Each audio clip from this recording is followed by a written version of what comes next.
चलिए बच्चों, so a very very very very very good morning to everyone बच्चों। So yes everyone, good morning, कैसे हैं बेटा? That's really nice. सो बच्चों, आज का हम डिस्कशन शुरू करेंगे। सो यस, वेलकम ऑनलाइन वाले बच्चों, सबका स्वागत। चलिए, तो जल्दी से मुझे बताओ, कल का डिस्कशन हमने क्या किया था? What all we did we discuss yesterday? जी बच्चों, प्लीज, आई एम लिसनिंग। कल हमने क्या क्या डिस्कशन किया था? हर्ष, लेक्चर कर लिए थे सारे? Hello hello hello. चलिए, सो बच्चों, कल मैंने आपके साथ काफ़ी अच्छा डिस्कशन किया था, और मेरा डिस्कशन जो कल का था that was relating to various aspects of SEBI. तो कल हमने बेसिकली बताया था कि सेबी को क्यों बनाया गया, सिक्योरिटीज मार्केट को रेगुलेट करने के लिए। फिर हमने ये डिस्कस किया कि ये एक्चुअली भाई साहब ये सिक्योरिटीज मार्केट क्या है। तो सिक्योरिटीज मार्केट समझने के लिए हम गए फाइनेंशियल सिस्टम में। हम कहाँ पे गए बच्चों? In order to understand securities market we went into financial system. क्या है फाइनेंशियल सिस्टम, क्या होता है? फाइनेंशियल सिस्टम समझने के बाद हमने समझा कि यार फाइनेंशियल मार्केट्स क्या होते हैं। फाइनेंशियल मार्केट समझने के बाद हम गए कैपिटल मार्केट क्या होते हैं। कैपिटल मार्केट समझने के बाद हम गए सिक्योरिटीज मार्केट क्या होते हैं। Then we went into what is primary market, what is secondary market. We looked at the definition. हमने क्या देखी? हमने डेफिनेशन देखी। किसकी डेफिनेशन देखी? We saw we saw the definition. हमने डेफिनेशन देखी पब्लिक ऑफर। ये जो वर्ड है पब्लिक ऑफर, हमने इसकी डेफिनेशन देखी। फिर हमने ये डिस्कस किया कि भाई जब आईपीओ लेके आती है, जब आपकी कंपनी क्या लेके आती है, पब्लिक इश्यू लेके आती है, तो उसको मैंडेटरली अपने स्टॉक्स को लिस्ट कराना होता है। ये लिखा था कंपनीज एक्ट के सेक्शन 40 में, जो मैंने आपको आपके नोटबुक में स्पेशली क्या करवा के दिया, नोट करवा के दिया। नाउ बच्चों प्लीज हियर एवरीवन। अब बच्चों उसके बाद वी ऑल्सो डिस्कस्ड, हमने और डिस्कशन किया किसके बारे में? We also discussed on management of SEBI. हमने डिस्कस किया कि सेबी में कौन लोग होते हैं, सेबी क्या है। फिर हमने ये भी डिस्कस किया कि कंपनी की सेबी एक्ट के सेक्शन 3 ने सेबी को एक स्टेटस दिया है। किस चीज़ का स्टेटस दिया है? बॉडी कॉर्पोरेट का स्टेटस दिया है, जिसका एक परपेचुअल सक्सेशन है, सेपरेट लीगल एंटिटी है। So we discussed on so many aspects of section 3। Then we also discussed about section 5 to section 9, जो सेबी के मैनेजमेंट से क्या करता है, रिलेट करता है कि सेबी डिसीजन कौन क्या कैसे लेगी। देन आपको एक और चीज़ याद होगी, सेबी का जो चेयरपर्सन है, हाँ जी बेटा क्या बोल रहे हो? यस, सेबी का जो चेयरपर्सन है वो सेबी की सारी पावर्स एक्सरसाइज कर सकता है। जो पावर सेबी एक्सरसाइज कर सकती है, वो सारी पावर सेबी का चेयरपर्सन अपनी पर्सनल कैपेसिटी में भी क्या कर सकता है, एक्सरसाइज कर सकता है। तो हमने इन सारे मुद्दों के ऊपर, इन सारे मैटर्स के ऊपर डिस्कशन किया। बच्चों कल सब लोगों ने रिवाइज किया था एवरीवन? हाँ जी, ऑनलाइन वाले बच्चों रिवाइज किया था कल बेटा आप लोगों ने? सच बताओ, did you follow the time table that we had discussed yesterday? बच्चों टाइम टेबल 4:30 बजे पढ़ने बैठ जाना है, चाहे कुछ भी हो जाए। You need to sit for studies at 4:30। Yes you can type.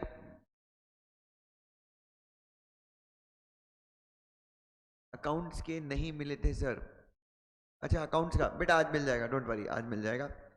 हाँ जी, तो बच्चों मैं ये पूछ रहा था कि क्या आप लोगों ने, did you all revise yesterday जो भी हमने पढ़ा था, खुशी, ऋषभ, सैफ, बेटा रिवाइज किया था? And everyone other students? That's great. बच्चों एक चीज़ याद रखना, 30th April is the date by which will be finishing the syllabus. और तब तक बच्चों 30 अप्रैल तक आपका भी सिलेबस हमारे साथ क्या होना चाहिए? You must complete on the syllabus with us, ठीक है? चलिए, सो आज मैं आपके साथ डिस्कस करूंगा सबसे important section. I will be discussing with you the most important section, that is section number 11। अब बच्चों सेक्शन 11 के अंदर बहुत सारे सब सेक्शन हैं। सेक्शन 11 का टाइटल जो है that is powers and functions of SEBI. Now इसके अंदर बच्चों there are many sub section. इस सेक्शन के अंदर बहुत सारे क्या है बच्चों, सब सेक्शन हैं। मैं उनके बारे में भी आपके साथ क्या करूंगा, ऐसे दरवाजा बंद करते हैं बेटा। चलिए, सो इस सेक्शन के अंदर there are many sub sections. चलिए, so we will start. Open बच्चों, नोटबुक्स ओपन कर लीजिएगा and then we start with section number 11 बच्चों। ये सेक्शन अगर अपन ने अच्छे से कर लिया तो समझ लेना कि अपना सेबी एक्ट जो है वो बहुत ज़्यादा आसान हो जाएगा। चलो, तो सेक्शन 11, इस सेक्शन का टाइटल है बच्चों power and functions of SEBI. Please hear. So यहां पर हम क्या पढ़ने वाले हैं बच्चों? यहां पर बेसिकली हम पढ़ने वाले हैं सेबी के पावर्स क्या है और सेबी के फंक्शंस क्या है। Let's see now. अब इसके अंदर सबसे पहला सेक्शन जो मैं आपके साथ डिस्कस करूंगा, इसके अंदर सबसे पहला सेक्शन है वो है सेक्शन 11 सब सेक्शन 1। ठीक है, और ये पावर है power to take various measures. अच्छा बच्चों, ये सब सेक्शन का कोई टाइटल नहीं है। अगर आप बैरक चेक करें, if you check the bare act, तो सब सेक्शन का कोई स्पेसिफिक टाइटल नहीं है, ये मैं आपको डाल रहा हूं। क्योंकि आपने अगर बैरक देखा हो, अगर आपने लॉज देखे हो, तो लॉ में टाइटल जो होता है वो मेन सेक्शन का होता है, सब सेक्शंस के टाइटल नहीं होते। बट आपको एक ईज ऑफ अंडरस्टैंडिंग प्रोवाइड करने के लिए मैंने क्या किया है, यहाँ पर मैंने यहाँ पे सब सेक्शंस के भी क्या दिए हुए हैं, टाइटल दिए हुए हैं। तो बच्चों सबसे पहला जो सब सेक्शन है वो क्या है बच्चों? पावर टू टेक व्हाट बेटा? Various measures. Now what does this mean? Section 11 का सब सेक्शन 1 बोलता है कि SEBI has the power. What SEBI has the power? SEBI का पावर क्या है? ओए, सेबी का पावर क्या है? Power to take various measures. Measures का मतलब क्या होता है बच्चों? मेजर्स का मतलब क्या होता है?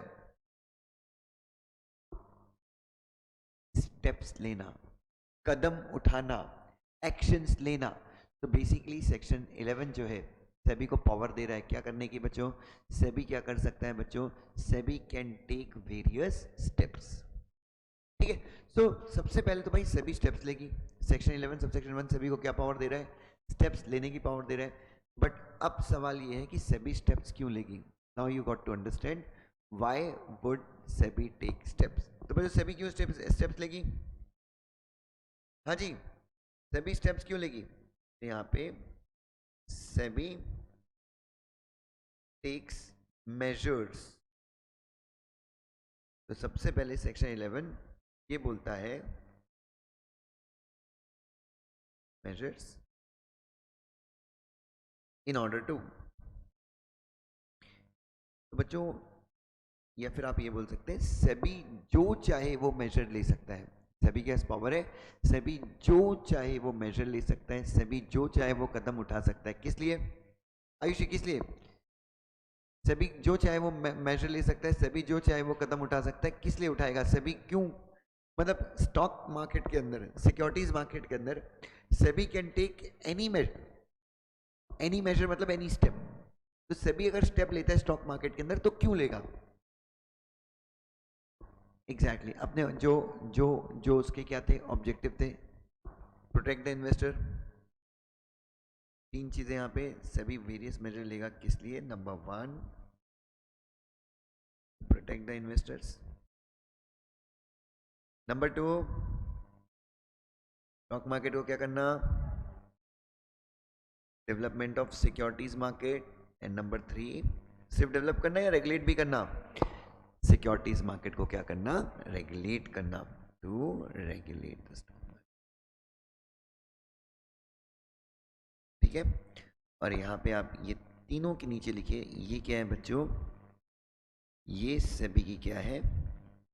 जनरल पावर है। क्या है बच्चों? ये सेबी क्या है बच्चों? What is this? This is the general power of SEBI. कि सेबी स्टॉक मार्केट के अंदर, सिक्योरिटीज मार्केट के अंदर सेबी कुछ भी कर सकती है। सेबी कुछ भी कर सकती है। किस लिए बच्चों? इन्वेस्टर को क्या करने के लिए? प्रोटेक्ट करने के लिए, स्टॉक मार्केट को डेवलप करने के लिए, कोई भी नई टेक्नोलॉजी को इंट्रोड्यूस करना, स्टॉक मार्केट के टाइमिंग्स चेंज करवा देना, किसी नई सिक्योरिटीज को स्टॉक मार्केट में लिस्ट करने की परमिशन देना। तो सेबी के पास एक जनरल पावर है कि सेबी स्टॉक मार्केट को डेवलप करने के लिए, स्टॉक मार्केट को नियंत्रित करने के लिए, रेगुलेट करने के लिए सेबी जो चाहे वो कर सकती है। उसके बाद आता है बच्चों सेक्शन 11 सब सेक्शन 2। ये डील करता है specific measures that SEBI can take, और ब्रैकेट में लिख दिया विदाउट अफेक्टिंग जनरल मेजर्स। तो बच्चों सेक्शन 11 सबसेक्शन 2 किससे डील करता है बच्चों?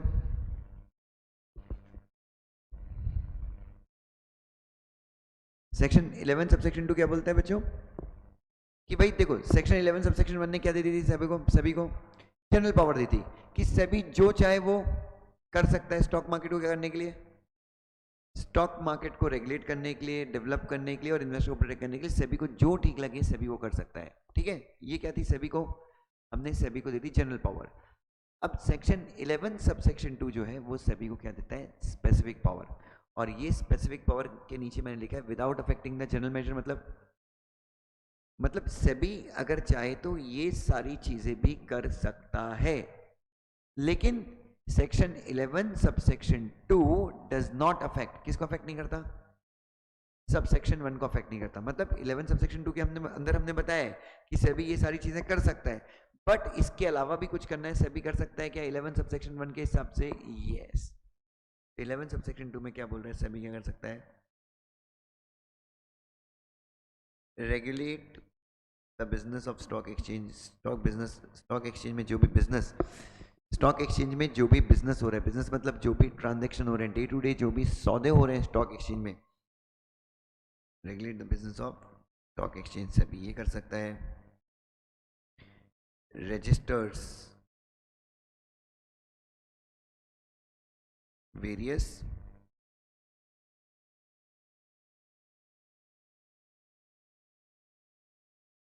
इंटरमीडियरीज। उसके बाद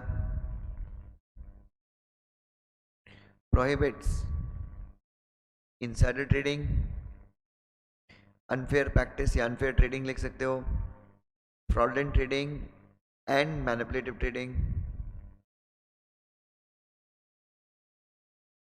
educates and protects the investor,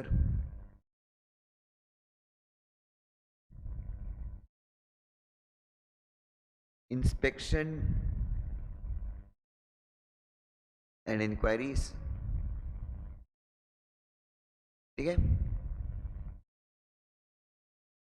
चलिए उसके बाद calling for information from bank और any authority, then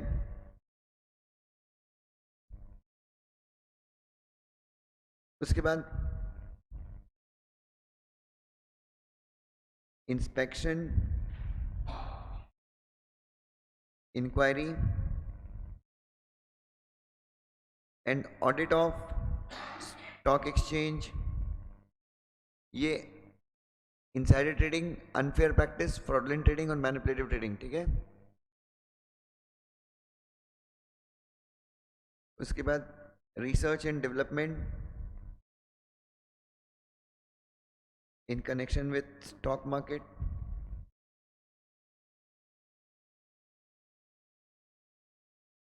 can ask information from body outside India which has functions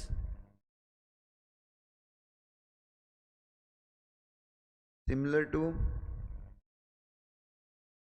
SEBI and can also enter in agreement with such body with approval of central government. और उसके बाद क्या कर सकती है,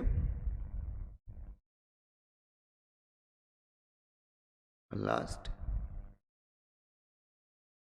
any other measure as directed by central government. Last है any other measure as directed by the central government. ठीक है,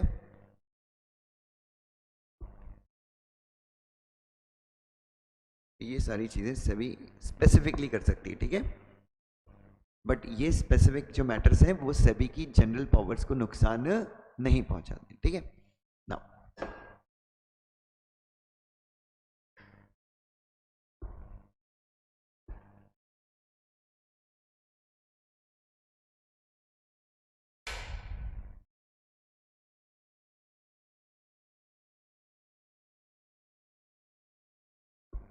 R&D, research and development in connection with stock market. चलो ये सारी चीजें लिख लो। Research and development in connection with the securities market.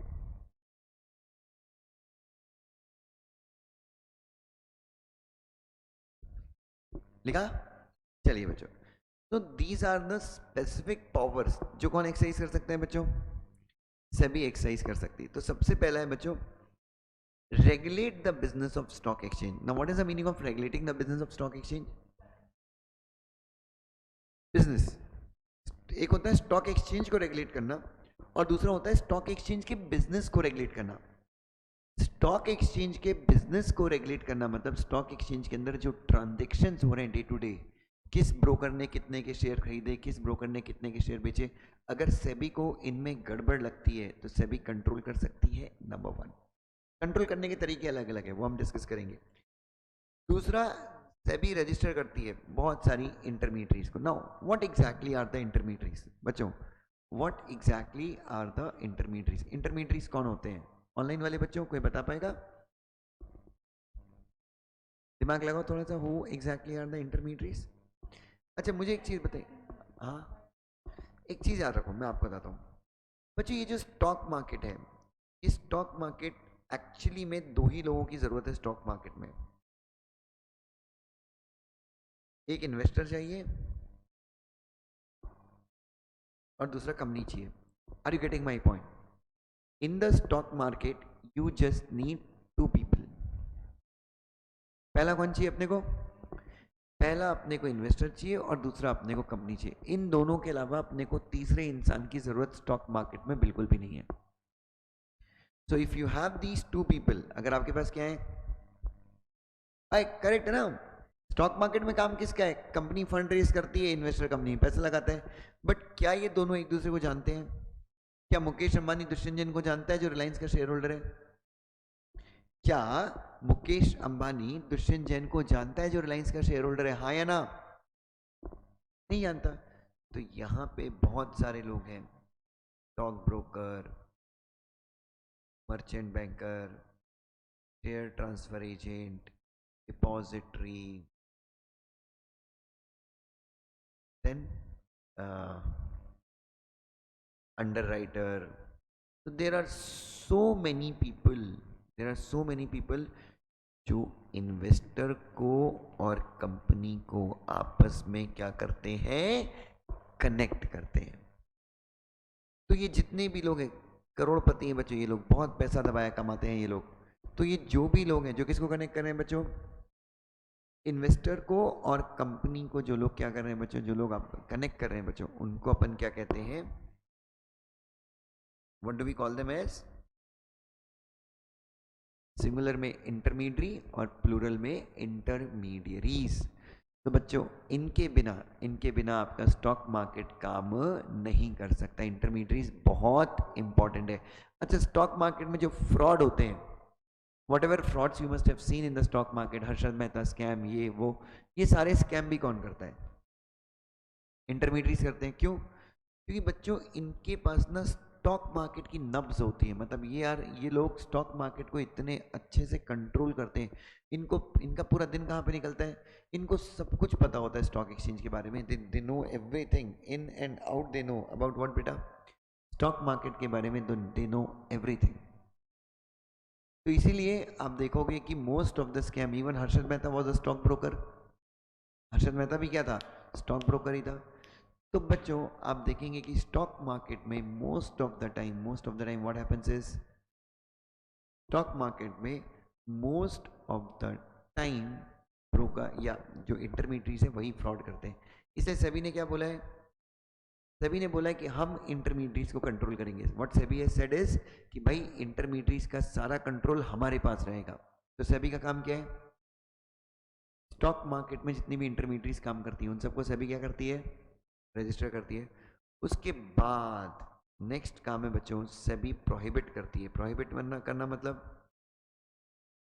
Prohibit का मतलब है प्रतिबंध लगाती है SEBI.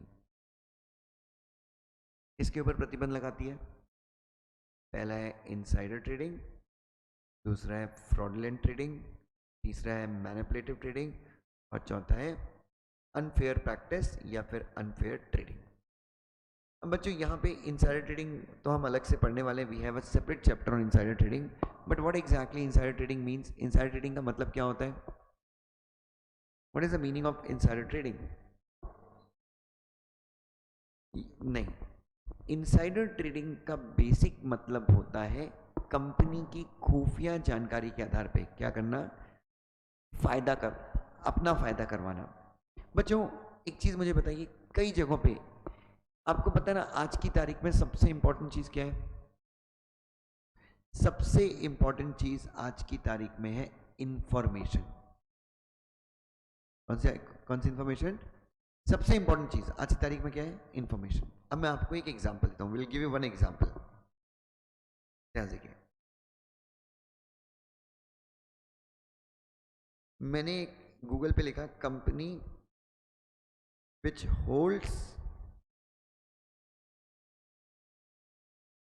Property in Lakshadweep, group one ना, ग्रुप वन वहां पे। हाँ, मैं लिखा ऐसी कौन सी कंपनी है जो कहां पे प्रॉपर्टी होल्ड करती है, मैंने लिखा ऐसी कौन सी प्रॉपर्टी है जो लक्षद्वीप में प्रॉपर्टी होल्ड करती है। ठीक है, तो कोई नाम आ रहा है?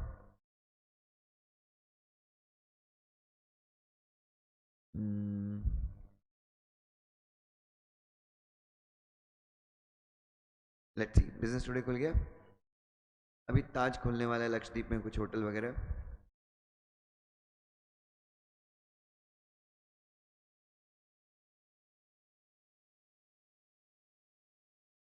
अच्छा, ये 2 दिन पहले से एक कंपनी थी जिसकी लक्षद्वीप में प्रॉपर्टी थी। एक्चुअली मुझे सुबह ही पता चला कि देयर वाज अ कंपनी जिसकी लक्षद्वीप में प्रॉपर्टी थी। ये जब से लक्षद्वीप वाला चीज चल रहा है, उस कंपनी का शेयर 2 दिन में 800 से 1200 रुपए गया। क्यों? क्योंकि उस कंपनी के पास कुछ 1000 एकड़ लैंड है। कहाँ पे? लक्षद्वीप में उस कंपनी के पास 1000 एकड़ लैंड है। उस कंपनी का शेयर 800 to 1200 चला गया। कितने दिन में? पिछले 2 दिन में। जब से क्या हो रहा है, जब से मोदी जी ने लक्षद्वीप को क्या कर दिया है, पॉपुलर कर दिया। मतलब ऐसा विजनरी लीडर आपको कहाँ मिलेगा बच्चों? Where would you get this kind of leader? मतलब जो जिसको हर एक चीज समझती है। उसको पता था कि मालदीव की जो गवर्नमेंट है वो अपने साथ कोऑपरेट, और साला मालदीव चल अपने कारण रहा है, क्योंकि इंडिया से अभी 3000 लोग, 3000 फ्लाइट की टिकट थी, तो इंडिया से अनाप शनाप तरीके से लोग कहाँ जाते हैं बच्चों? मालदीव से आते हैं। तो चलता वो इंडिया के कारण है। गाली भी किसको देता है? इंडियंस को ही देता है। ठीक है, सो वो कंपनी का शेयर प्राइस ही देख रहे हैं। हाँ, एक मिनट, ये देखो, एक कंपनी 35% तक चढ़े हैं, वहीं 15 दिन में कौन सी कंपनी है यार?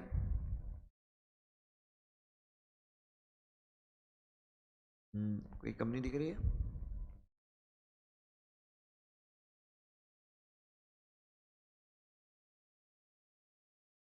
प्रवेग, प्रवेग लिमिटेड, ये मैं बोल रहा था। कौन सी कंपनी बच्चों?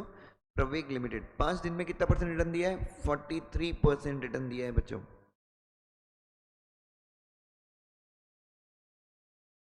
ना, टेंट सिटी बनाने वाली कंपनी प्रवेग लिमिटेड, इसने अयोध्या में भी राम मंदिर, वहां पे अभी राम मंदिर का वो चल रहा है ना, वहाँ बहुत सारे लोग आने वाले हैं अयोध्या में। तो बच्चों इस कंपनी का शेयर देखो, तो ये प्रवेग लिमिटेड कंपनी है जिसके पास 1000 एकड़ से ज्यादा जमीन कहाँ पे है बच्चों? अपन इस कंपनी का शेयर देखते हैं, प्रवेग लिमिटेड। ठीक है, अब अपन लुक एट द शेयर बच्चों, और हम इसके पिछले 5 दिन में देखते हैं बच्चों। 5 दिन में ये शेयर कितना बढ़ गया, जस्ट चेक ऑनलाइन वाले बच्चों, इफ यू कुड सी, एक बार देखना। दिस कंपनी होल्ड्स कितने % शेयर? ये कंपनी के पास लक्षद्वीप में 1000 एकड़ जमीन है, और ये कंपनी वर्ल्ड वाइड जानी जाती है किसके लिए? टेंट सिटी बनाने के लिए। टेंट, वो टेंट लगते हैं ना बच्चों। तो this company is into the business of what बेटा? This company is into the business of making tent cities. तो ये कुंभ मेला हो गया, सिंहस्थ हो गया, इन सारी जगहों पे क्या बनाती है? टेंट सिटीज बनाती है। एंड कुछ नहीं, वो टेम्पररी टेंट्स होते हैं, उसको आप खत्म कर सकते हैं। तो बच्चों देखिए बच्चों, सभी लक्षद्वीप में क्या होगा बच्चों? अब लक्षद्वीप ऐसा है, उसकी ज्योग्राफिक स्थिति ऐसी है कि वहां पे आप ज्यादा हाई राइज बिल्डिंग बना नहीं सकते। ठीक है, तो वहां पे क्या बनेंगे बच्चों? अब इसके पास कितने एकड़ जमीन है वहां पे? 1000 एकड़ जमीन है बच्चों। सोचो कितने टेंट लगा सकती है वहां पे, कितना। तो 5 दिन में 42% इस कंपनी का शेयर बढ़ गया बच्चों। You could just see. Modi ji का लक्षद्वीप का दौरा या ये सारी चीजें अगर होंगी, ये आपको आज से 8 दिन पहले पता होता तो क्या होता? इफ यू न्यू, 8 दिन पहले अगर आपको पता होता कि मोदी जी कहाँ जाने वाले हैं, लक्षद्वीप जाने वाले हैं, और ये कंपनी का शेयर, अच्छा 1 साल में, लेट्स सी इस कंपनी ने 5 साल में, 5 साल पहले इस कंपनी का शेयर कितने रुपए का था? देखो बच्चों, 5 साल पहले कोविड के टाइम पे इस कंपनी का शेयर कितने रुपए का था? अरे 5 साल छोड़ दो, इस कंपनी का शेयर फरवरी 2022 तक कितने का था? 1 साल पहले तक, सॉरी आज अपन 2024 बैठे, मतलब छोड़ दो, 23 में 267 रुपीज का था बच्चों। 2023 में इस कंपनी का शेयर कितने का था? 267 रुपीज का था बच्चों 2023 में। 1 साल पहले 30 दिसंबर 2022 को 267 रुपीज का था। Look at the growth. और पिछले 5 दिन में देख लो बच्चों, 5 दिन पहले 800 रुपए का था, आज हो गया 1219 रुपए का। तो मुझे बताइए, स्टॉक मार्केट में पैसा अगर आपको कमाना है, ठीक है, हम लोग तो इतना देखते नहीं है, हम तो रिलायंस और टाटा जैसी कंपनीज में इन्वेस्ट करते हैं, पता नहीं कहाँ से कंपनीज आती हैं।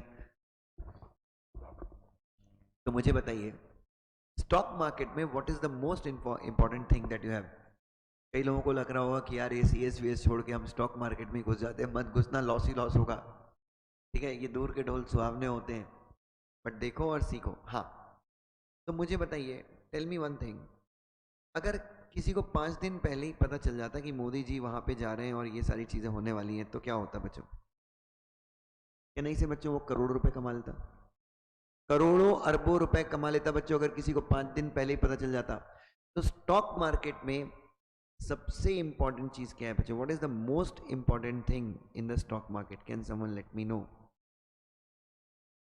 Information is the most important thing in the stock market. जिसके पास इंफॉर्मेशन है वो इंसान स्टॉक मार्केट में कुछ भी कर सकता है, ट्रू और नॉट। तो कंपनी की इनसाइड, अच्छा अब एक कंपनी के अंदर भी इंफॉर्मेशन होती है।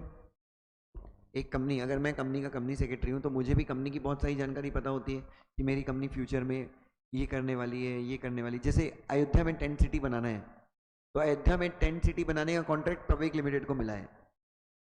ये चीज क्या नहीं से मार्केट में सबको मिलने के पहले किसको मिल गई होगी? उस कंपनी के प्रमोटर को मिल गई होगी, उस कंपनी के मैनेजिंग डायरेक्टर को मिल गई, उस कंपनी की कंपनी सेक्रेटरी को मिल गई होगी। मतलब अयोध्या का टेंडर खुलने के पहले ही ये न्यूज़ किसको मिल गई होगी? कंपनी को मिल गई होगी। तो कंपनी के लोगों ने क्या किया? What did the people of company do? Company के लोगों ने पब्लिक को इंफॉर्मेशन पता करने चलने के पहले क्या कर दिया? कंपनी के शेयर्स में ट्रेड करना क्या कर दिया? शुरू कर दिया। ये इंफॉर्मेशन कंपनी के लोगों के पास पहले ही चली गई, और जैसे ही इंफॉर्मेशन कंपनी के लोगों को मिला, कंपनी के लोगों ने क्या कर दिया बच्चों? What people behind the company started, उन लोगों ने कंपनी के शेयर्स में ट्रेड करना क्या कर दिया? शुरू कर दिया। ये सही है या ये गलत है? गलत है। क्यों गलत है? क्योंकि यार तुम क्या कर रहे हो बच्चों? What exactly you are doing? आप फायदा उठा रहे हो। किस चीज का फायदा उठा रहे हो? आप उस इंफॉर्मेशन का फायदा उठा रहे हो, बाकी किसी को भी वो इंफॉर्मेशन की जानकारी नहीं है। Are you getting my point? इसको हम क्या बोलते हैं, what do we call this as, इसको हम बोलते हैं इनसाइडर ट्रेडिंग। दूसरा दूसरा क्या है, what is second? Fraudulent trading, manipulative trading, unfair. इन तीनों का मतलब एक ही है। इन तीनों का मतलब क्या है? धोखा देकर। अच्छा, एक और चीज, फ्रॉडलेंट ट्रेडिंग का तो मतलब ये बच्चों, धोखा देके मैंने तुमको क्या कर दिया, तुमको तुम्हारे शेयर बिकवा दिए, तुमको शेयर खरीदवा लिया, क्या देकर? धोखा देके। और एक होता है मैनिपुलेशन, और ये स्टॉक मार्केट में सबसे कॉमन चीज है manipulation. What is the meaning of manipulation? बोलते नहीं है कि यार वो बड़ा बंदा मैनिपुलेटिव है। मैनिपुलेटिव मतलब, यस, मैनिपुलेशन का मतलब होता है मैनिपुलेट करना। मैनिपुलेट करना मतलब चीजों को तोड़ मरोड़ कर दिखाना, फैक्ट्स के साथ, जो सच है फैक्ट्स के साथ क्या करना, छेड़छाड़ करना। फैक्ट्स के साथ क्या करना बच्चों? तो मैनिपुलेशन मींस फैक्ट्स के साथ छेड़छाड़। देखना कि आप किसी इंफॉर्मेशन को ऐसा बताते हो कि आप झूठ को भी क्या बता दो, सच बता दो, और सामने वाले को क्या ना चले, पता ना चले। सो इंडियन स्टॉक मार्केट में मैनिपुलेशन बहुत ज्यादा होता है। मैं कुछ आपको एग्जांपल देता हूं, ठीक है? थोड़ा सा अच्छा एग्जांपल दूंगा मैं, एकदम स्टॉक मार्केट से रिलेटेड एग्जैक्ट एग्जांपल दूंगा मैनिपुलेशन का। बच्चों, मान लीजिए एक्स लिमिटेड करके एक कंपनी है जो स्टॉक मार्केट में लिस्टेड है। इस कंपनी का शेयर प्राइस 1 रुपए है। कितना रुपए है? इस कंपनी का, एक्स लिमिटेड का शेयर प्राइस कितना है? 1 रुपए। और इसमें मेरे पास, दुष्यंत जैन के पास कितने शेयर हैं? 1 लाख शेयर है। कितने शेयर है मेरे पास?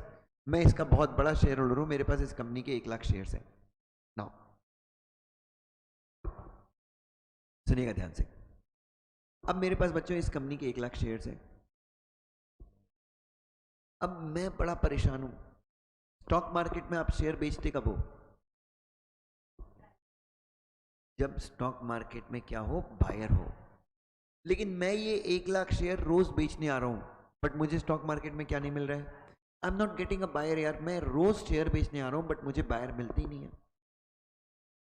तो I don't get a buyer to sell the share. मैं बड़ा परेशान हूं, बट बड़ा दिमाग खराब हो रहा है मेरा कि I am not getting a buyer, I am not getting a buyer to sell the share. अब क्या करें? What should we do? बड़ा परेशान हो गया हूं। नहीं नहीं नहीं, हाँ, yes yes, now I will tell. तो मैं बड़ा परेशान हूं, तो मैं उदास ही बैठा हूं। अब अचानक से कोई स्टॉक ब्रोकर था, राकेश झुंझुनवाला, उसकी नजर पड़ गई किसके ऊपर? और उसने देखा कि 1 रुपए का शेयर है, यार ये तो बहुत सस्ता शेयर है। तो राकेश झुंझुनवाला ने क्या किया? 10 लाख शेयर इस कंपनी के खरीद लिए। कितने शेयर खरीद लिए? क्योंकि रोज जब इस, बच्चों क्या नहीं से, मैं तो फंस गया था, मेरे शेयर बिक ही नहीं रहे थे। तो मेरे जैसे ऐसे बहुत सारे लोग थे जो इस कंपनी के शेयर बेचना चाहते थे, बट उनको क्या नहीं मिल रहा था? बायर नहीं मिल रहा। तो एक दिन अचानक से राकेश झुंझुनवाला आया और उसने 90 पैसे में उसने क्या किया? बाय करने का बिड लगाया। क्या लगाया? बिड मतलब ऑर्डर प्लेस किया। कितने पैसे में? तो मेरे जैसे बहुत सारे लोग थे जिन्होंने क्या कर दिया? सेल कर दिया। और राकेश झुंझुनवाला के पास 10 लाख शेयर आ गए हैं। कितने रुपए में? 90 पैसे में। अब शेयर राकेश झुंझुनवाला के पास आ गया। अब आपको पता है राकेश झुंझुनवाला तो शांत बैठने वाला नहीं है। अब उसने दिमाग लगाया, उसने कंपनी को स्टडी किया, उसको समझ में आ गई कंपनी तो फालतू कंपनी है, कंपनी में कोई बिजनेस है ही नहीं। तो राकेश झुंझुनवाला ने क्या किया? अपनी जो वाइफ है, किरण झुंझुनवाला है, जो भी है उसका नाम, I don't know, Rekha Jhunjhunwala I believe. तो राकेश झुंझुनवाला ने दिमाग लगाया बच्चों। राकेश झुंझुनवाला ने, एक स्टॉक ब्रोकर है और किरण झुंझुनवाला एक स्टॉक ब्रोकर है। रोज सुबह ये 10 लाख शेयर राकेश झुंझुनवाला किसको बेच देता था? किरण झुंझुनवाला को बेच देता था। किरण झुंझुनवाला वापस से ये शेयर किसको बेचती थी? और दिन में कम से कम ऐसे 1000 ट्रांजैक्शन ये दोनों पति पत्नी आपस में करते थे। अब ट्रेड करने में ब्रोकरेज लगता है, तो ब्रोकरेज तो इन्हीं को मिलता है ना। तो बच्चों अब क्या हुआ, इधर देखो, जिस शेयर का ट्रेडिंग वॉल्यूम पिछले 5 साल से क्या था? जीरो। ट्रेडिंग वॉल्यूम मतलब नंबर ऑफ शेयर ट्रेडेड क्या था? अचानक से एक दिन उस शेयर का ट्रेडिंग वॉल्यूम हो गया 5 करोड़। 10 लाख खरीदे, 10 लाख बेचे, 10 लाख खरीदे, 10 लाख बेचे, तो टोटल नंबर ऑफ शेयर कितने ट्रेड हुए? 10 लाख या 5 करोड़? एक बार 10 लाख खरीदे और एक बार 10 लाख बेचे, तो ट्रेडिंग वॉल्यूम हो गया 20 लाख। और ऐसे कितने ट्रांजेक्शन हुए? 5 से ज्यादा। तो ट्रेडिंग वॉल्यूम कितना हो गया? कितने शेयर ट्रेड हुए? 5 करोड़। जो शेयर का प्राइस 1 रुपए था, वो शेयर का प्राइस आ गया 4 रुपए। शेयर का प्राइस बढ़ा दिया ना, पति पत्नी ट्रेड करते वो तो जिस प्राइस पे भी हो। अब 4-5 यूट्यूबर को मिलाया, बड़े बड़े जो यूट्यूबर हैं उनको बुलाया ऑफिस में, उनको दिए 20-20 लाख रुपए और उनको बोला जाओ यूट्यूब पे क्या बनाओ? वीडियो बनाओ। जो कंपनी थी क्या थी? जो एक्स लिमिटेड, इसके डायरेक्टर को बुलाया, बोले तुम लोग का सही शेयर 1 रुपए का था, मैंने कितना करवा दिया? 4। एक काम करो, अपना ऑफिस पूरा क्या करो, अपना पूरा ऑफिस क्या करो? रेनोवेट करो और मीडिया में बड़े बड़े स्टेटमेंट दो। क्या स्टेटमेंट दो? कि हमारा बिजनेस क्या कर रहे हैं, हम रीस्टार्ट कर रहे हैं, रीस्ट्रक्चर कर रहे हैं। एक आध नेता वेता के साथ क्या खींचो? फोटो खींचो, एक आध इंटरव्यू वगैरह दो, अपनी फैक्ट्री को बढ़िया रेनोवेट करो। Getting my point? एक्चुअली में कुछ हो नहीं रहा है, लेकिन ये सब क्या किया जा रहा है? एक एक न्यूज, एक माहौल क्रिएट किया जा रहा है। अब क्या हुआ बच्चों? सीधे वो चारों यूट्यूबर जिनके 5-5 मिलियन सब्सक्राइबर हैं वो आ गए। हेलो फ्रेंड्स, कैसे हैं आप लोग? तो आज हम एक जबरदस्त कंपनी के बारे में बात करेंगे और एकदम थंबनेल वंबनेल एकदम जोरदार बनाए ना। 1 रुपए 4 रुपए का शेयर, फ्यूचर का रॉकेट। टाटा रिलायंस भी इसके आगे फेल है। और 1 महीने तक क्या किया गया बच्चों? और बहुत सारा इन्वेस्टर इंडिया में ऐसा है जो क्या करता है बच्चों? यूट्यूब देख के शेयर परचेज करता है। ऐसा बहुत सारा इन्वेस्टर है बच्चों। समझ में आ रहा है मैं क्या बोल रहा हूँ? और 1 महीने में तो जैसे ही लोगों ने ये शेयर देखा, क्या हुआ बच्चों? अरे बाप रे, every one started buying the share और शेयर पहुंच गया 12 रुपए तक। और 12 रुपए पे राकेश झुंझुनवाला के पास जो क्या थे, 10 लाख शेयर थे, उसने बेच बाच के क्या हो गया? वो अलग हो गया। उसके बाद ये सारी चीजें बंद हो गई। शेयर वापस से कितने 10 पैसे और 15 पैसे में आ जाएगा। तो बच्चों ये 2 महीने तक ये जो कांड चला है, ये क्या है बच्चों? इतना अच्छा मैंने आपको एग्जाम्पल दिया। ये 2 महीने तक जो भी हुआ है ये क्या है बच्चों? It is a manipulation. Is that clear? Sure, did you understand? तो इनसाइडर ट्रेडिंग, अच्छा इसको आप मैनिपुलेशन भी बोल सकते हो, इसको आप फ्रॉडलेंट ट्रेडिंग भी बोल सकते हो, इसको आप क्या बोल सकते हो? अनफेयर प्रैक्टिस भी बोल सकते हो। Is that clear? तो किसी भी तरह से सच को छुपाकर, झूठ फरेब दिखाकर, अगर किसी भी इंसान को आप शेयर खरीदने के लिए या शेयर बेचने के लिए क्या करते हो? कन्विंस करते हो बच्चों। इट बिकम्स व्हाट बेटा? It becomes manipulation. तो यस, तो सेबी का काम क्या है? इन सारी चीजों को प्रमोट करना, इन सारी चीजों के ऊपर प्रतिबंध लगाना। What is the task of SEBI? इन सारी चीजों को क्या करना? प्रोहिबिट करना। देन सेबी क्या करती है? इन्वेस्टर को एडुकेट करती है, प्रोटेक्ट करती है। उसके बाद सेबी क्या कर सकती है? इंस्पेक्शन करना, मतलब जांच करना। इंस्पेक्शन करने का मतलब क्या होता है? और इंक्वायरीज का मतलब होता है पूछताछ करना। Very nice. उसके बाद अपने फंक्शन से रिलेटेड, फॉर एग्जाम्पल किसी इंसान ने ब्लैक मनी, किसी इंसान ने फॉरेन से गलत तरीके से पैसे लिए और स्टॉक मार्केट में इन्वेस्ट किया है और स्टॉक मार्केट में मैनिपुलेशन किया है, तो उस इंसान की ब्लैक मनी कौन से बैंक अकाउंट में थी? क्या सेबी किसी भी बैंक से या फिर किसी भी गवर्नमेंट की अथॉरिटी से, जैसे कि गवर्नमेंट की अथॉरिटी मतलब आरओसी हो गया, कंपटीशन कमीशन ऑफ इंडिया हो गया, क्या सेबी किसी भी बैंक की अथॉरिटी से इंफॉर्मेशन मांग सकती है? यस। उसके बाद सेबी ये सारे मेजर्स के अलावा सेंट्रल गवर्नमेंट के द्वारा बताए गए कोई दूसरे मेजर्स भी ले सकती है। उसके बाद can ask information from body outside India which has function similar to SEBI, can also enter into agreement with such body with the approval of central government. इसका मतलब क्या हो गया? सेबी और क्या कर सकती है? What more SEBI can do?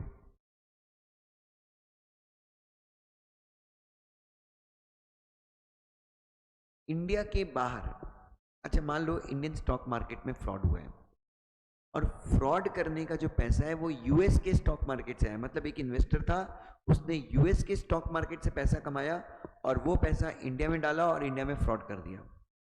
तो यूएस के इन्वेस्टर ने यूएस में पैसा कैसे कमाया, सही तरीके से कमाया, गलत तरीके से कमाया, इस चीज की जानकारी सेबी किससे मांग सकती है? किससे मांग सकती है? देखो पढ़ो पूरा पॉइंट। उस एजेंसी से मांग सकती है जो सेबी जैसे फंक्शंस निभाती है। कहां पे? इंडिया में, आउटसाइड इंडिया? जैसे अमेरिका में, इंडिया में स्टॉक मार्केट को रेगुलेट कौन करता है? सेबी। अमेरिका में स्टॉक मार्केट को रेगुलेट करता है एसईसी, सिक्योरिटीज एक्सचेंज कमीशन। तो क्या सेबी उनसे इंफॉर्मेशन मांग सकती है? प्लस सेबी ऐसी एजेंसीज के साथ अग्रीमेंट भी कर सकती है। कौन सा अग्रीमेंट कर सकती है? Agreement with respect to exchange of information. कौन सा अग्रीमेंट कर सकती है? Agreement with respect to what बेटा? Exchange of information. Exchange of information मतलब यस, अग्रीमेंट कर लेंगे कि तुमको इंडिया से रिलेटेड कोई इन्फॉर्मेशन चाहिए तो हम तुम्हारे साथ शेयर करेंगे, तुमको हम अगर तुमसे कोई इन्फॉर्मेशन मांगे तो तुम हमको दे देना। तो ऐसा अग्रीमेंट भी कर सकती है। Research and development in connection with the stock market. International best practices क्या चल रही हैं अभी? इंटरनेशनल बेस्ट प्रैक्टिसेस अभी क्या चल रही हैं पूरे वर्ल्ड में? इस चीज से रिलेटेड क्या सेबी रिसर्च कर सकती है? हम स्टॉक मार्केट को और बेहतर क्या बना सकते हैं अक्रॉस द वर्ल्ड? ये जो स्कैमर्स हैं, ये कौन कौन से तरीके निकाल रहे हैं स्टॉक मार्केट में क्या करने के, स्कैम करने के? तो क्या जैसे आप जो स्कैमर्स होते हैं वो भी रिसर्च करते हैं कि लॉ को हम कैसे तोड़ें, वैसी सेबी भी रिसर्च कर सकती है कि नए नए फ्रॉड जो स्टॉक मार्केट में हो रहे हैं उन फ्रॉड से हम इन्वेस्टर को कैसे प्रोटेक्ट करें। Last, inspection, inquiry and audit. अच्छा, ऑडिट में क्या होता है? इंस्पेक्शन इंक्वायरी तो ठीक है, ऑडिट में क्या होगा? आपके बुक्स ऑफ अकाउंट्स को क्या किया जाएगा? चेक किया जाएगा। किसका?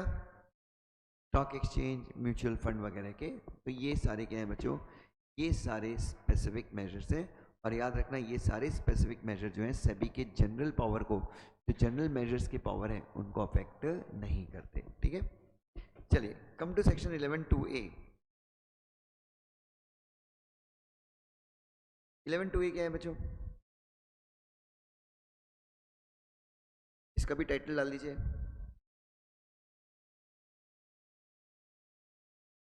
Inspection by SEBI. If SEBI believes, बच्चों 11(2)(a) भी सेबी को पावर देता है। 11(2)(a) भी क्या देता है? सेबी को पावर देता है। क्या पावर देता है? इफ सेबी बिलीव्स, मतलब अगर सेबी को लग रहा है, क्या लग रहा है?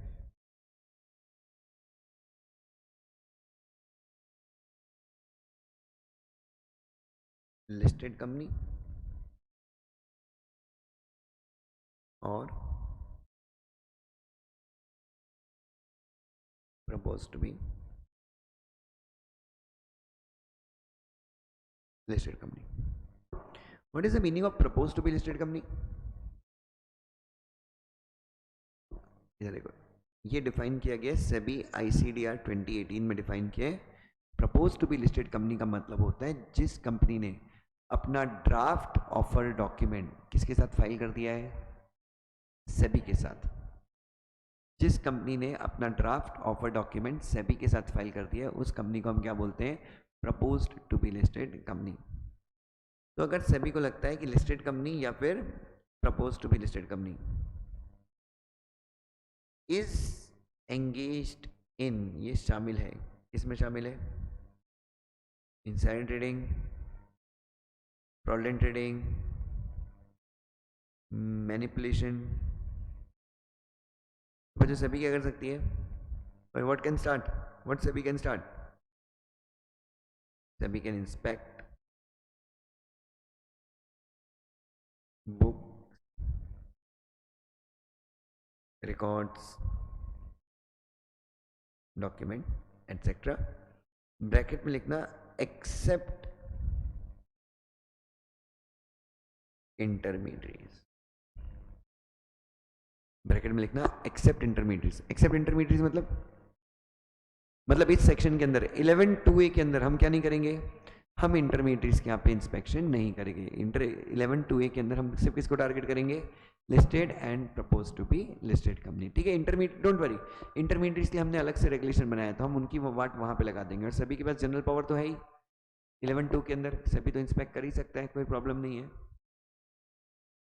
तो ये 11(2)(a) को में हमने इंटरमीडिएट्स को इसलिए हटा दिया क्योंकि हम स्पेसिफिकली टारगेट किसको करना चाहते थे, लिस्टेड और propose to be listed companies. अगर सभी को लगता है कि इनके यहाँ पे कुछ गड़बड़ है, ये इनसाइडर ट्रेडिंग वगैरह में शामिल है, तो सभी इंक्वायरी कर सकते हैं। Next section 11 sub section 3 powers of सभी। प्लीज ये बच्चों, सेक्शन 11 सब सेक्शन 3 किसे डील करता है बच्चों, प्लीज ये। बच्चों मुझे एक चीज बताइए, तुम सेबी की बात को गंभीरता से कब लोगे? अरे यार सेबी ने बोल दिया कि तुमको 5 लाख की पेनल्टी देनी है, सेबी ने बोल दिया कि कल से तुम स्टॉक मार्केट में दिखोगे नहीं, मैं तुम्हारा एक्सेस डिनाई कर रहा हूं। सेबी ने आपको बोल दिया कि तुमको कल मेरे सामने पेश होना है। सेबी ने आपको समन भेजा, क्या भेजा, समन। पता है किसी को इनवाइट करते अपन कोर्ट में क्या, किसके थ्रू, समन। सेबी ने आपको समन भेजा, आपने फाड़ के फेंक दिया। मुझे एक चीज बताइए, सेबी की बात को कोई गंभीरता से क्यों लेगा? अब भाई हम सेबी को पावर दे रहे हैं कि सेबी किसी का इंस्पेक्शन कर सकती है, इन्वेस्टिगेशन कर सकती है, तो सेबी वाले आपके यहाँ पे आए इंस्पेक्शन करने के लिए, आपने दरवाजा बंद कर दिया। There should be some force ना, मतलब why would someone take SEBI seriously, I want to know, मैं ये जानना चाहता हूं। कोई भी इंसान सेबी को, कोई भी बॉडी, कोई भी इंसान, कोई भी कंपनी सेबी को सीरियस क्यों लेगी? सेबी के ऑर्डर्स को सीरियस कब मानेगी? There should be some force ना, मतलब सेबी को सपोर्ट करने के लिए, सेबी के फंक्शन को सपोर्ट करने के लिए कुछ तो बल होना चाहिए, सेबी के पास कोई तो ताकत होनी चाहिए। तो 11 सब सेक्शन 3 जो है, सेबी को बेसिकली कुछ मैटर्स के लिए, कुछ मैटर्स के मामले में, कुछ मैटर्स के लिए सेबी को सिविल कोर्ट का स्टेटस दे रही है। मतलब सेबी के जो ऑर्डर्स आएंगे कुछ मैटर्स में, आप ये मानोगे कि ऑर्डर किसके हैं, सिविल कोर्ट के, और अगर आपने उन ऑर्डर्स को नहीं फॉलो किया तो आपके खिलाफ contempt of court act applicable हो जाएगा।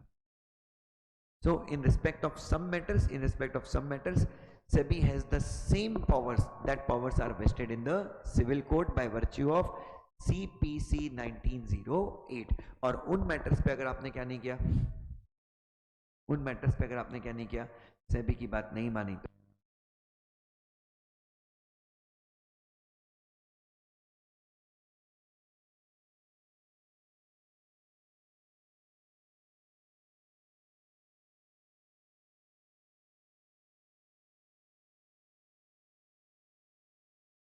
हाँ जी बेटा, और उन मैटर्स पे अगर आपने क्या नहीं की, सेबी की बात नहीं मानी, तो क्या माना जाएगा बच्चों? ऐसा माना जाएगा कि आपने सेबी की बात नहीं मानी या कोर्ट की बात नहीं मानी, और आपके खिलाफ कंटेम्प्ट ऑफ कोर्ट के एक्ट के अंदर क्या चलेगा, मुकदमा चलेगा बच्चों। एंड इट्स वेरी सीवियर, आपको जेल तक हो सकती है। तो सेक्शन 11 सब सेक्शन 3 सेबी को नवाज देता है, सेबी को अवार्ड करता है वही पावर जो सेबी के पास, जो किसके पास है, सिविल कोर्ट के पास। देखो, in respect of the following matters, SEBI has the same powers as are vested in civil codes by CPC 1908। तो नीचे लिखे हुए मैटर्स में सेबी के पास वही पावर है, जो पावर किसके पास है बच्चों? यस। पहला, discovery, production and inspection of books, records. Summons,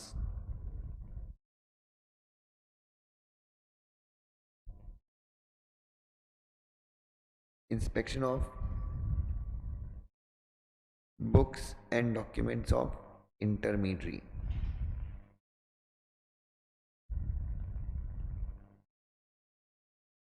listed company and company proposed to be listed.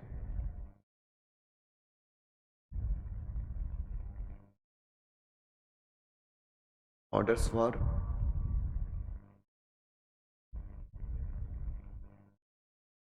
examination of witnesses. ठीक है, तो ये सारे मैटर्स में एक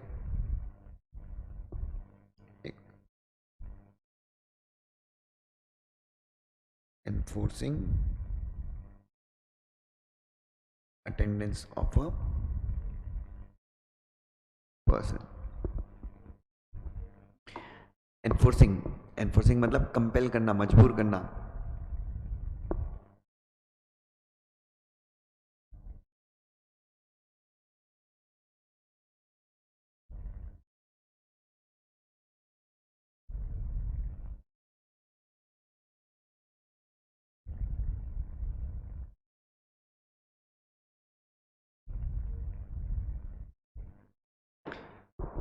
चलिए बच्चों,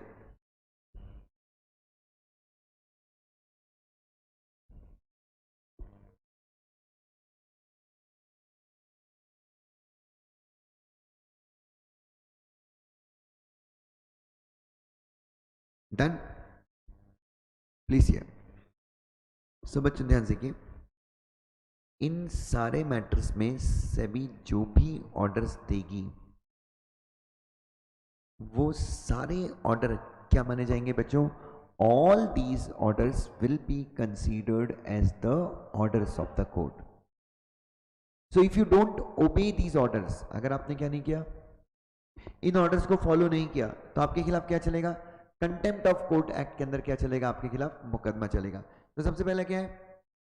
discovery, production and inspection. Discovery मतलब सेबी ने ऑर्डर दिया अपने ऑफिसर को कि आप जाइए और वो जो ब्रोकर है, XY ब्रोकर है, उसके ऑफिस में जाके ये पर्टिकुलर बुक क्या कीजिए? डिस्कवर कीजिए. डिस्कवर कीजिए मतलब ढूंढिए, not search. Search is different. Search में अपन खंगालते हैं, डिस्कवरी में वी जस्ट सी. सर्च थोड़ा सा एक स्टेप आगे होता है डिस्कवरी के. ठीक है, सर्च इज बेसिकली डिस्कवरी से ज्यादा स्ट्रिक्ट. डिस्कवरी इज जस्ट जो चीजें हैं उनमें ढूंढना. सर्च इज खूरेद के निकालना. तो सेबी के ऑफिसर को सेबी ने बोला कि जाओ फलानी जगह पे जाओ, वहां पे क्या जाओ? उस पर्टिकुलर बुक को डिस्कवर करो. सेबी ने ऑर्डर दिया. सेबी ने किसी कंपनी के मैनेजिंग डायरेक्टर को ऑर्डर दिया कि पिछले 5 साल के बुक्स ऑफ अकाउंट आप हमारे ऑफिसर के सामने क्या करो? प्रोड्यूस करो.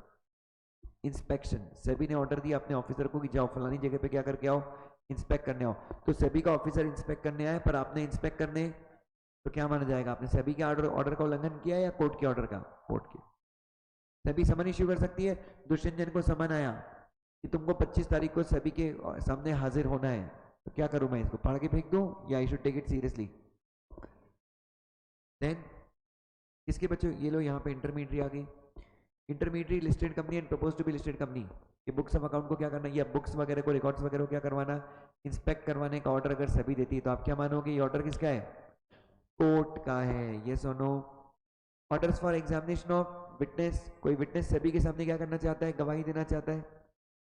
देयर इज सम विटनेस जो सेबी के सामने क्या देना चाहता है? गवाही देना चाहता है. तो अरे तो सेबी ने ऑर्डर दिया कि ये विटनेस गवाही देना चाहता है, और इस विटनेस को पहले क्या करो? एग्जामिन करो. एग्जामिन करो मतलब सच बोल रहा है झूठ बोल रहा है ये पता कराओ. इससे एफिडेविट वगैरह लो. क्या लो? उसके बाद सेबी, कोई इंसान जो है सेबी के सामने प्रेजेंट नहीं होता, तो सेबी ने ऑर्डर दिया कि 25 तारीख को तेरे को हमारे सामने क्या होना है? प्रेजेंट होना है. वो जो ऑर्डर है, सेबी अगर किसी इंसान की अटेंडेंस को क्या कर रही है? एनफोर्स कर रही है, तो वो ऑर्डर है, उस ऑर्डर को भी क्या माना जाएगा? Even that order will be considered as the order of the civil court. ठीक है, तो ये सारे ऑर्डर, तो सभी को इन सारे मैटर्स में किसकी पावर है बच्चों? सिविल कोर्ट की पावर है। Now come to section number 11 subsection 4। Online वाले बच्चों क्या यहाँ तक सब लोग मेरे साथ हैं? Yes sir. पक्का? बाकी लोग, एवरीवन यहाँ तक समझ में आ रहा है? हर्ष क्लियर है बेटा? खुशी जी, सैफ जी, वैष्णवी जी, एवरीवन, दैट्स ग्रेट। कहीं पे कोई भी डाउट आए तो please stop me. Now 11 subsection 2 measures, ये भी मेजर्स है ड्यूरिंग और आफ्टर इन्वेस्टिगेशन, और इसको इंपॉर्टेंट मार्क कर लें। सभी यहाँ से, सॉरी आईसीएसआई यहाँ से क्या करती है बच्चों? क्वेश्चन पूछती है। नाउ प्लीज ये बच्चों, अच्छा मैंने यहाँ पे इन्वेस्टिगेशन लिखा है, बट इसका मतलब इंस्पेक्शन और इंक्वायरी भी हो सकता है। मतलब इंक्वायरी के दौरान, इन्वेस्टिगेशन के दौरान, इंस्पेक्शन के दौरान सभी क्या कदम ले सकती है, क्या कदम उठा सकती है?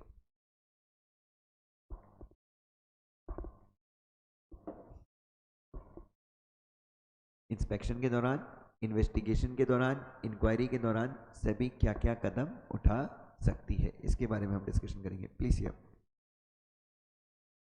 ध्यान से कीजिए। तो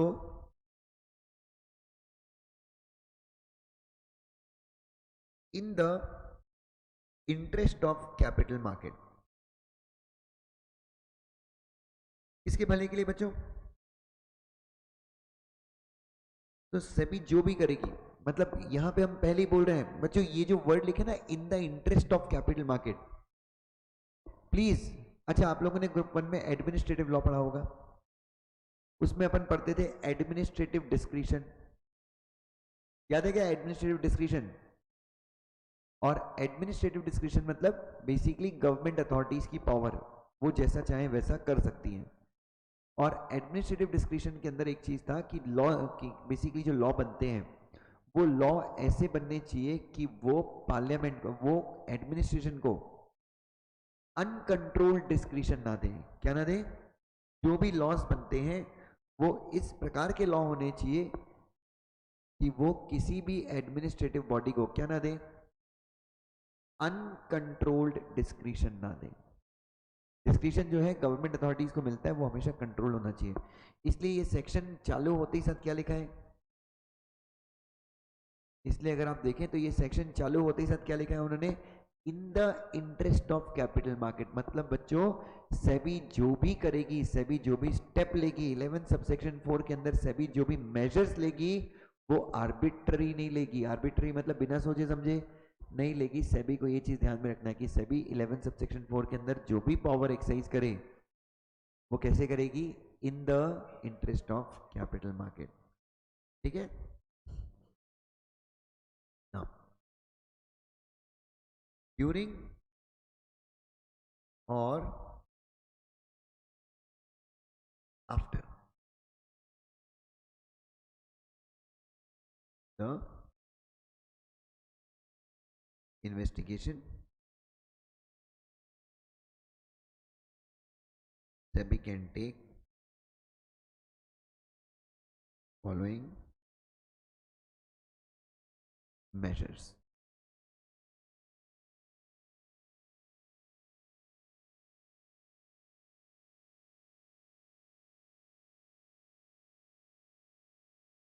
Number one, suspending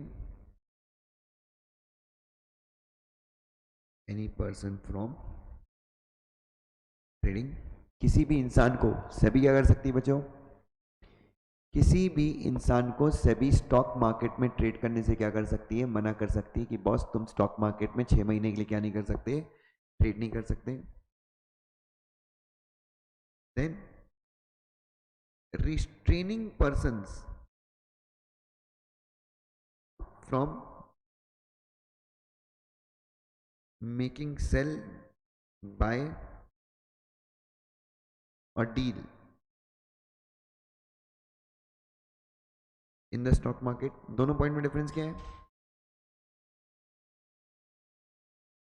suspending any person from trading और restraining any person from making buy sell और ट्रेड, दोनों में डिफरेंस क्या है? दोनों तो एक ही जैसे हैं। सस्पेंडिंग का मतलब होता है कुछ समय के लिए रोक लगा देना, और रिस्ट्रेनिंग का मतलब, रिस्ट्रेनिंग का मतलब भी क्या होता है? रोक देना। दोनों में डिफरेंस क्या है? What is the difference in two? अरे कुछ नहीं, ये सस्पेंडिंग किसके ऊपर है? ये बेसिकली स्टॉक ब्रोकर्स को सस्पेंड कर देना कि तुम ट्रेड नहीं कर सकते। और ये कौन है? Any person. ठीक है, उसके बाद और क्या कर सकती है सभी? Suspending the office bearers. Office bearers का मतलब होता है ऑफिसर्स ऑफ स्टॉक एक्सचेंज। अगर स्टॉक एक्सचेंज के ऑफिसर ने गड़बड़ किया था तो उसके बाद इंपाउंडिंग। इंपाउंडिंग का मतलब होता है जब्त करना।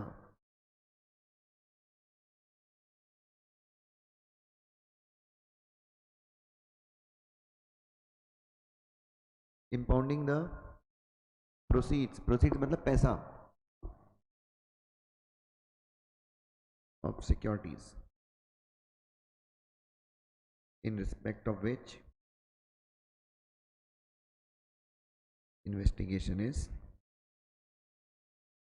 pending। जिस मामले में इन्वेस्टिगेशन हो रही है उस मामले या जिस सिक्योरिटी से रिलेटेड, जिस सिक्योरिटी इश्यू से रिलेटेड इन्वेस्टिगेशन हो रही है, उस सिक्योरिटी को इश्यू करके तुमने जितना भी पैसा कमाया है उसको क्या कर लेंगी सभी? इंपाउंड कर लेगी। इंपाउंड का मतलब क्या होता है? अरे इंपाउंड का मतलब क्या होता है? जब्त करना। उसके बाद अटैचिंग बैंक अकाउंट और प्रॉपर्टी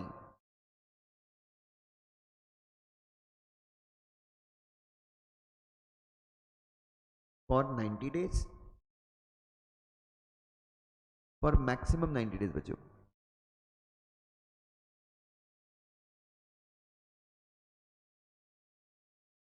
और अगर आपको एक्सटेंशन चाहिए तो एक्सटेंशन के लिए कहाँ जाना पड़ेगा? स्पेशल कोर्ट जाना पड़ेगा। ठीक है, और अगर स्पेशल कोर्ट ने परमिशन दी तो आप अटैचमेंट कब तक कर सकते हो? Now what is the difference between impounding and attaching the bank account? इन दोनों के बीच में डिफरेंसेस कोई बता सकता है?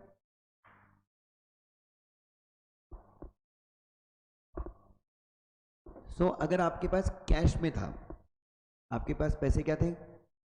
कैश फॉर्म में अगर आपके पास पैसे थे तो उसको अपन क्या करते हैं? इंपाउंड कर देते हैं डायरेक्टली। वहां पे कोई टाइम पीरियड नहीं है। लेकिन अगर जो गड़बड़ करके आपने पैसा कमाया है वो अगर आपके बैंक अकाउंट में है तो बैंक अकाउंट को अपन क्या कर लेंगे? अटैच कर लेंगे। और कितने लिए अटैच कर सकते हैं? Maximum 90 days. और अगर आपको 90 डेज से ज्यादा के लिए अटैच करना है तो अपने को कहाँ जाना पड़ेगा? We will have to approach to a special court. Special court क्या होते हैं? क्रिमिनल कोर्ट होते हैं। कौन से कोर्ट होते हैं? क्रिमिनल कोर्ट होते हैं। उनकी परमिशन लेके हम क्या कर सकते हैं? बैंक अकाउंट को मोर देन 90 डेज के लिए भी अटैच कर सकते हैं। और मैक्सिमम कब तक? जब तक अपनी इन्वेस्टिगेशन क्या ना हो जाए, कंप्लीट ना हो जाए। ठीक है, और उसके बाद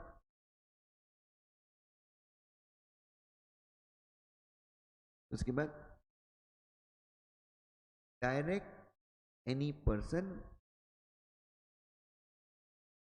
not to transfer any asset. तो जिस इंसान ने क्या किया है बच्चों?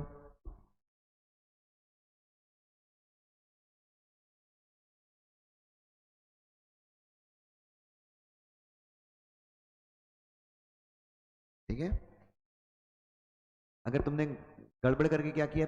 कैश कमाया, पैसा कमाया, और वो जो पैसा कमाया उसे तुमने डायरेक्टली उसे तुमने कहाँ पे इन्वेस्ट कर दिया है? तुमने गड़बड़ करके जो पैसा कमाया तुमने उस पैसे से क्या कर लिया है? तुमने कोई तो एसेट खरीद लिया उस पैसे से। तो what SEBI can do? SEBI आपको प्रोहिबिट नहीं, पैसा तो जब्त कर लेगी लेकिन पैसा नहीं, तुमने पैसे को एसेट में इन्वेस्ट कर दिया तो सेबी तुमको रोक लगा देगी। क्या रोक लगा देगी? कि तुम उस एसेट को क्या नहीं कर सकते? ट्रांसफर नहीं कर सकते। एक मिनट, और ये ऑर्डर कब आएगा? इंस्पेक्शन के दौरान आएगा। वही, ये ऑर्डर कब आएगा? इंस्पेक्शन के दौरान आएगा। तो इस ऑर्डर की भी वैल्यू कैसे है? कोर्ट के ऑर्डर जैसी ही होगी। ठीक है, तो ये चीज भी सभी कर सकती है। अच्छा, ये जो पॉइंट है, ये जो आखिरी के 3 पॉइंट है, ये कौन से बच्चों? इंपाउंडिंग, बैंक अकाउंट्स को अटैच करना, और ये वाले पॉइंट, इसको स्टार मार्क कर दो और नीचे लिखना star. These actions can be taken, और ये एक्शन तभी लिए जा सकते हैं if SEBI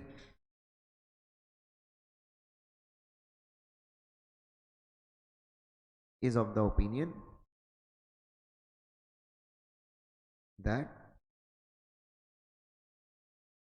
there is insider trading, fraudulent trading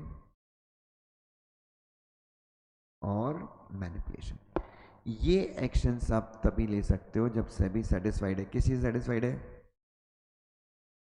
कि इनसाइडर ट्रेडिंग है, फ्रॉड है, या फिर क्या है? मैनिपुलेशन है।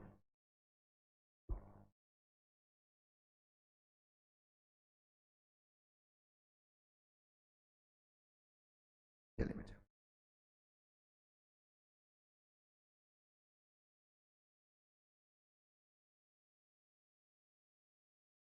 That's great.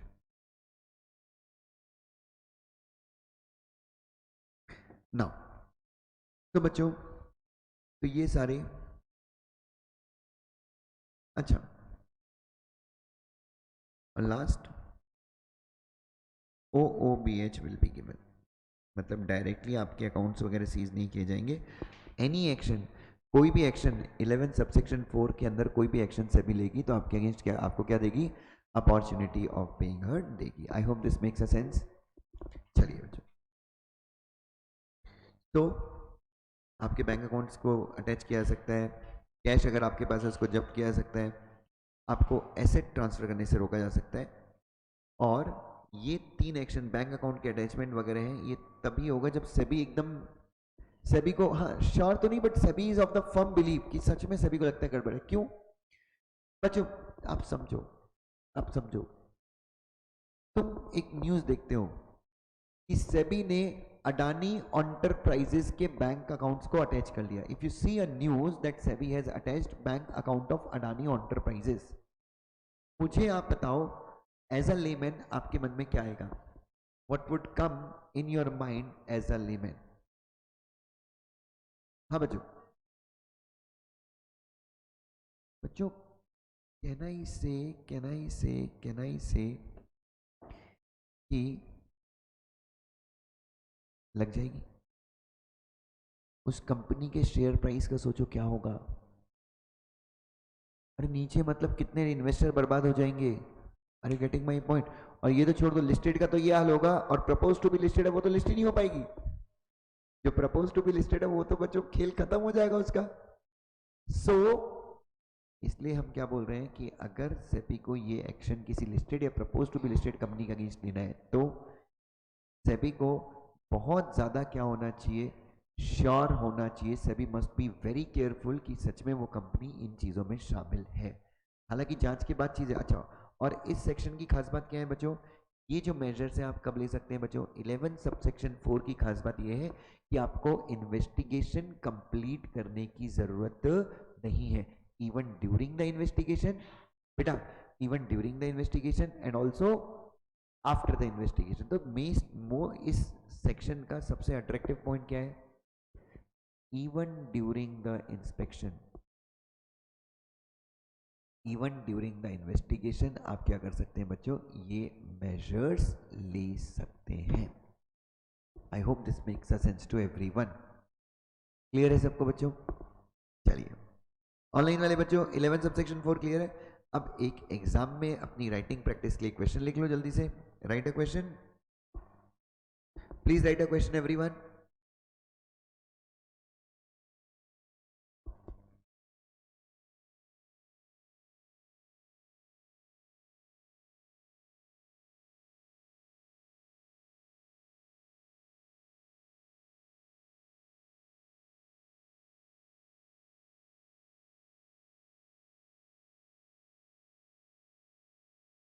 चलिए,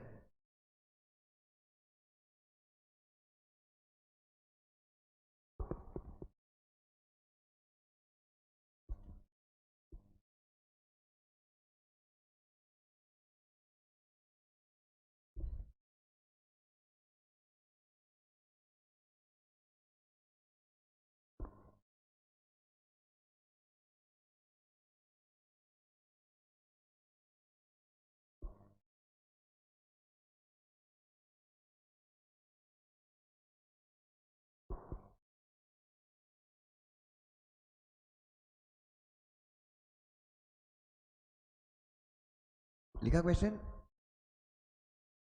SEBI may take any of the measure either pending investigation or inquiry or on completion of such investigation. Enumerate such provision.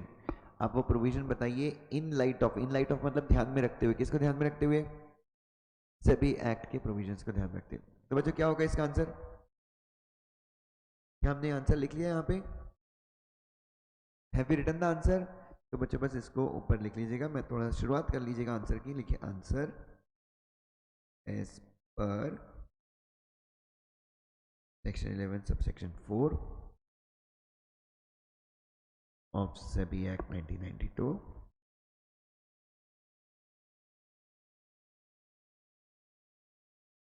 during the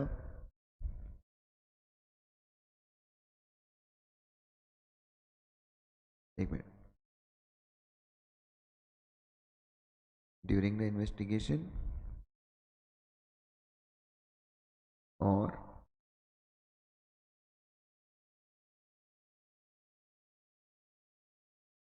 after the investigation, during the investigation or after the investigation, comma,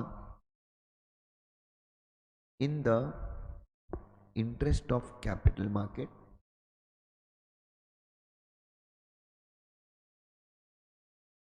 SEBI can take the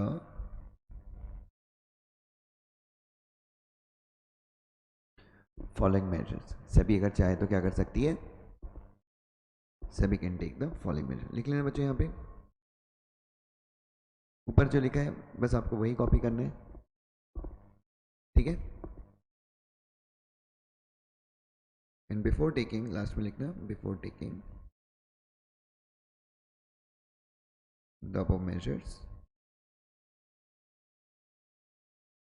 SEBI will provide opportunity of being heard to the concerned party। और ये measures लेने के पहले SEBI क्या provide करेगी बच्चों? Opportunity of being heard provide करेगी। किसको प्रोवाइड करेगी बच्चों? To the concern party.